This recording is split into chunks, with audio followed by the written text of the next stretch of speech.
ముచ్చట్లకి స్వాగతం. పిల్లలు, పోటీ పడిన రెండు కాకుల కథ ఇప్పుడు చూడు. అనగనగనగా ఒక అడవిలో రెండు కాకులుండేవి. అవి రెండు ఎప్పుడూ పోట్లాడుకుంటూ ఉండేవి నీకు తెలుసా, నేను చాలా తెలివైన దాన్ని అని ఒక కాకి అనేసరికి రెండో కాకి నీకంటే కూడా నేను చాలా తెలివైన దాన్ని అని రెండో కాకి కూడా అని ఇద్దరు కలిసి ఒక ముసిలి కాకి దగ్గరికి వెళ్ళాయి ఎవరు గొప్పో తెలుసుకోవడానికి. మాలో ఎవరు తెలివైన కాకు నువ్వు చెప్పు ముసిలి కాకి అని రెండు కాకులు అడిగేసరికి ముసిలి కాకి ఇలా అంది. నేను మీ ఇద్దరికి ఒక పోటీ పెడతాను. ఆ పోటీలో ఎవరు గెలిస్తే వాళ్లే తెలివైన కాకి. సరే, పోటీ ఏమిటో చెప్పండి అని కాకులు అడిగాయి. రేపు మీరు ఇద్దరు సమానమైన మూటలు తెచ్చుకోండి.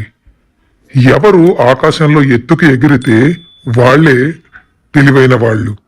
ఇది అసలే వర్షాకాలం, జాగ్రత్తగా ఆలోచించి తెచ్చుకోండి.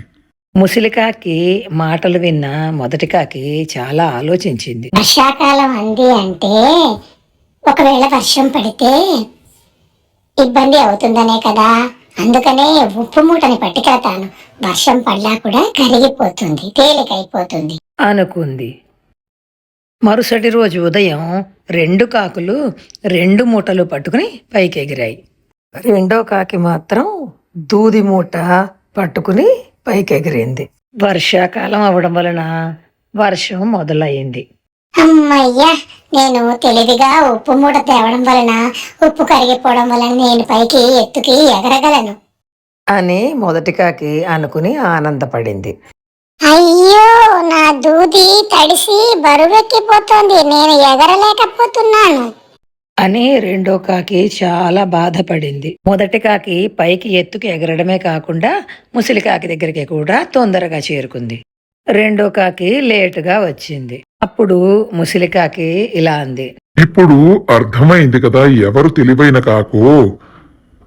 నేను వర్షాకాలం అనగానే మొదటి కాకి ఉప్పు పట్టుకు వెళ్ళింది. నీకు ఆ తెలివితేటలు లేకపోవడం వలనే దూది పట్టుకు వెళ్ళావు.